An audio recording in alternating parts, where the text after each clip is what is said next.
Good morning and welcome to students. Vardhman heights international school के online lecture में मैं कपिल चरण आप सभी का वेलकम करता हूं। And today we are going to study about class 12th science group subject chemistry and chapter first. The topic is solid state. Solid states क्या होती है या सॉलिड्स क्या होते हैं उसके बारे में आज हम इस लेक्चर में स्टडी करेंगे। बात सॉलिड स्टेट्स की है तो सॉलिड स्टेट एक अवस्था है, ठोस अवस्था। फॉर एग्जांपल डस्टर सॉलिड है, इसे हम प्रेस करके ऐसे ब्रेक नहीं कर सकते, इसका एक साइज और शेप जो है वो पूरी तरीके से फिक्स है। This state is known as solid state.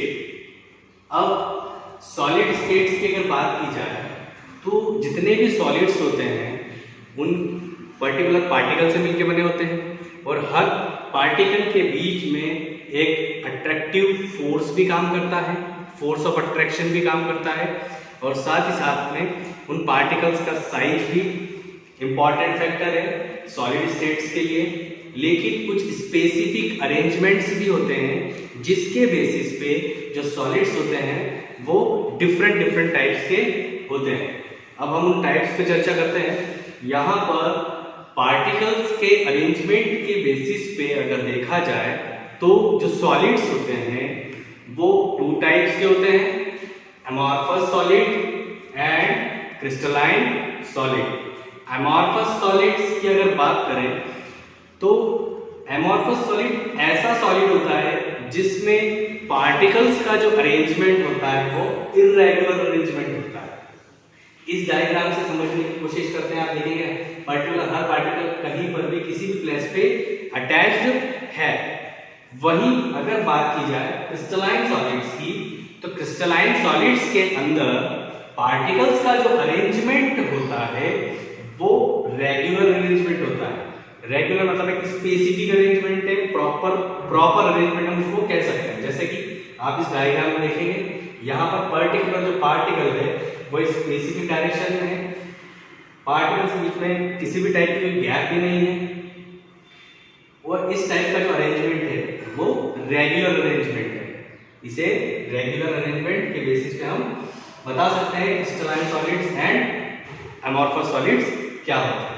अब इसे एक एग्जांपल के द्वारा समझने का प्रयास करते हैं। फॉर एग्जांपल चौक, जिस चौक से मैंने इस बोर्ड पे लिखा है वो चौक, और क्रिस्टलाइन सॉलिड्स में जो एग्जांपल है वो है मार्बल। दोनों का केमिकल कंपोजिशन या केमिकल फॉर्मूले की अगर बात की जाए तो लगभग सेम है, लगभग नहीं 100% सेम ही, लेकिन पार्टिकल्स के रेगुलर और इर्रेगुलर अरेंजमेंट के कारण दोनों अपने आप में डिफरेंट शो करते हैं, भिन्नता शो करते हैं। दोनों एक दूसरे से थोड़ा अलग है दोनों सॉलिड, लेकिन एक अमॉर्फस है और एक क्रिस्टलाइन। अब दोनों का chemical formula calcium carbonate. Second point is the, यदि क्रिस्टलाइन सॉलिड की बात की जाए तो क्रिस्टलाइन सॉलिड को ब्रेक करें या उसे काटें तो काटने पर या ब्रेक करने के दौरान उसमें सरफेसेस एंड एजेस जो है वो बन जाते हैं और वो काफी स्मूथ होते हैं और काफी ज्यादा शार्प होते हैं, तीखे होते हैं, जिसे बॉडी के संपर्क में आने पर बॉडी में हार्मफुल इफेक्ट हो सकते हैं, कट सकती है, उंगलियां कट सकती है, हाथ कट सकता है। लेकिन वही बात की जाए एमॉर्फस सॉलिड्स के अंदर, एमॉर्फस सॉलिड्स के अंदर इस टाइप का कोई भी फंक्शन वर्क नहीं करता है। चौक का एग्जांपल लिया था मैंने, तो चौक का जो एग्जांपल है, चौक को अगर मान लीजिए गिर भी जाती है, टूट जाती है, उसे तोड़ दे तो इजी गोइंग और सेफ तरीके से हाथ में पकड़ा जा सकता है। लेकिन मार्बल के साथ ऐसा शो नहीं होता है, इस प्रकार का फिनोमेना वो नहीं बताता है। लेकिन अगर अब बात की जाए उसके नेक्स्ट पॉइंट पे आते हैं हम, ब्रॉड मेल्टिंग पॉइंट। अब ये ब्रॉड मेल्टिंग पॉइंट क्या होता है? ये एमॉर्फस सॉलिड्स के अंदर है, लेकिन क्रिस्टलाइन के अंदर जो मेल्टिंग पॉइंट है वो शार्प मेल्टिंग पॉइंट है। अब शार्प मेल्टिंग पॉइंट क्या होता है, ब्रॉड मेल्टिंग पॉइंट क्या होता है? वो यहाँ पर हम समझेंगे। सबसे पहले बात करेंगे हम शार्प मेल्टिंग पॉइंट की। तो शार्प मेल्टिंग पॉइंट के लिए हम एक छोटा सा एग्जांपल यहाँ पे लिया है टेम्परेचर का। जैसे मान लीजिए यदि कोई क्रिस्टलाइन सॉलिड 120 डिग्री सेल्सियस पर मेल्ट होना स्टार्ट हुआ है और 123 डिग्री सेल्सियस पर पूरी तरह से मेल्ट हो चुका है, मतलब सॉलिड से लिक्विड में कन्वर्ट हो चुका है। वहीं अगर हम बात करें अमॉर्फस सॉलिड के अंदर, यदि कोई सब्सटेंस है, कोई सॉलिड 140 डिग्री से स्टार्ट होकर मेल्ट होना स्टार्ट करता है और 190 डिग्री तक जाकर वो पूरी तरह से मेल्ट होता है, तो बीच में हम देख रहे हैं कि टेम्परेचर का गैप काफी ज्यादा है। यहाँ टेम्परेचर का गैप केवल 3 डिग्री सेल्सियस का है और यहाँ पर टेम्परेचर का गैप 50 डिग्री सेल्सियस का है। तो कम गैप अगर आती है पर्टिकुलर किसी भी मेल्टिंग पॉइंट को लेकर टेम्परेचर के बीच में, तो शार्प मेल्टिंग पॉइंट होता है। और अगर टेम्परेचर का गैप ज्यादा है या किसी पर्टिकुलर सॉलिड को मेल्ट होने में ज्यादा टाइम लग रहा है, ज्यादा समय लग रहा है, तो इस प्रकार का जो मेल्टिंग पॉइंट है वो ब्रॉड मेल्टिंग पॉइंट होता है।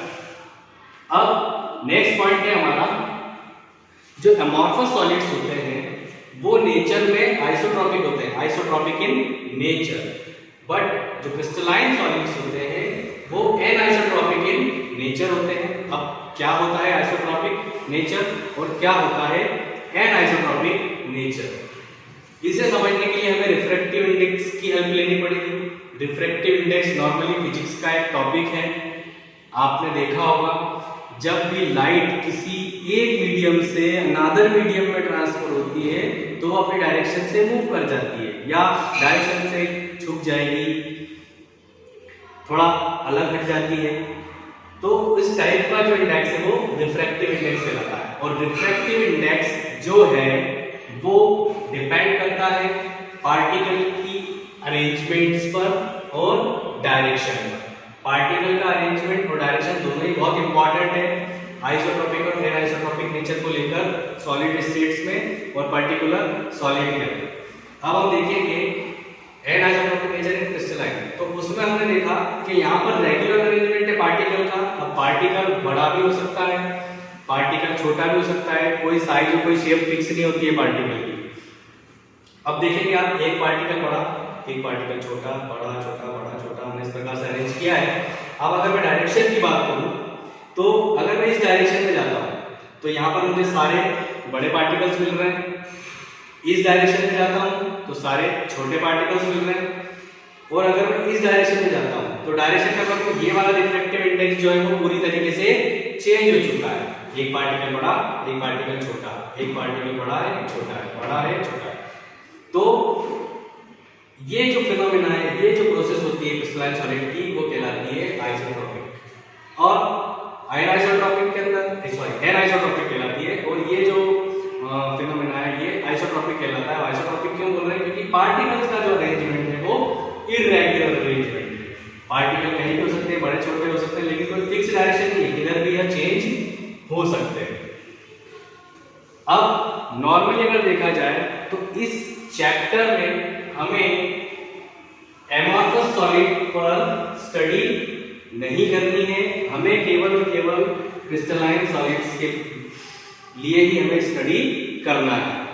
और यही हमारे लिए बहुत इंपॉर्टेंट है और इसी बेसिस पे क्वेश्चंस बनते हैं। अब इसमें क्या है कि एक छोटा सा पॉइंट और आता है, जैसे ग्लास की बात की जाए तो ग्लास को क्रिस्टलाइन सॉलिड में रखा जाएगा या एमॉर्फस सॉलिड्स में। अब इस पॉइंट के बेसिस पे अगर हम देखें तो क्रिस्टलाइन सॉलिड में चाहिए कि ग्लास ब्रेक हुआ, ग्लास को काटा तो शार्प एजेस बनते हैं, लेकिन स्मूथ और शार्प होते हैं, सरफेसेस बनती है, नुकसान भी हो सकता है, तो क्रिस्टलाइन में रखा जाना चाहिए। बट जो ग्लास होता है उसे एमॉर्फस सॉलिड के अंदर रखा गया है। क्यों रखा गया है? क्योंकि उसका जो मेल्टिंग पॉइंट होता है वो होता है broad melting point. Glass easy going melt नहीं होता है, उसमें समय लगता है, इसीलिए जो ग्लास होता है उसे एमॉर्फस सॉलिड की कैटेगरी में रखा गया है।